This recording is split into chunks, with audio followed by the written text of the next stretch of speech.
Hello बच्चों, क्या आप भी इस बार अपने 10th के बोर्ड एग्जाम देने जा रहे हैं? अगर आपका जवाब हाँ है तो ये क्वेश्चन आपके लिए बहुत इंपॉर्टेंट होने वाला है। क्या क्वेश्चन है? क्वेश्चन नंबर है 38। ये एक केस स्टडी बेस्ड क्वेश्चन है। कब आया हुआ है? 2023 बोर्ड में, प्रीवियस ईयर में आपका आया हुआ है स्टैंडर्ड मैथ से।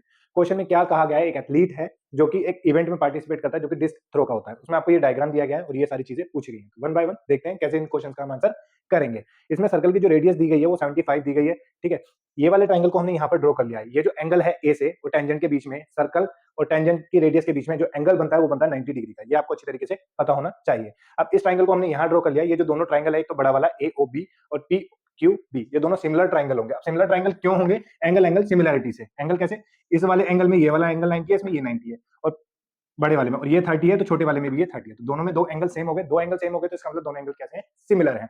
अब हाइट एंड डिस्टेंस से हमें बस एक चीज पता होनी चाहिए। अगर कोई भी राइट एंगल ट्राइंगल में 30 का एंगल हमको ये गिवन है तो सारी साइड्स के रेशो हम बता सकते हैं। परपेंडिकुलर का रेशो होगा 1, बेस का रेशो होगा √3, जबकि हाइपोटेनस का रेशो होगा 2।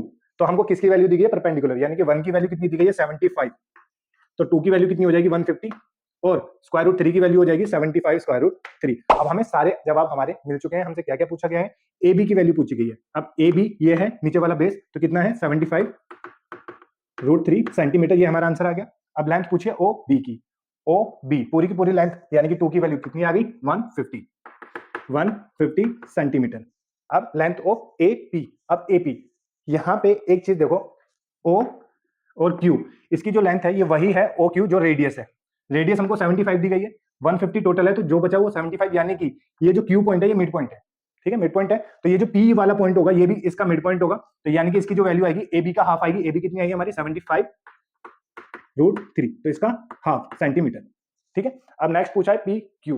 पी क्यू कहां पर है? पी क्यू, यानी कि इसका जो भी रेशो होगा ये इसकी आधी होगी। ठीक है, यानी कि इसकी वैल्यू आएगी 75 डिवाइडेड बाय 2 सेंटीमीटर। बस इतना सा हमारा ये क्वेश्चन था, केस स्टडी बेस्ड। 4 नंबर का आपका ये क्वेश्चन आया है। उम्मीद है आपको ये बहुत अच्छे तरीके से समझ में आ गया होगा।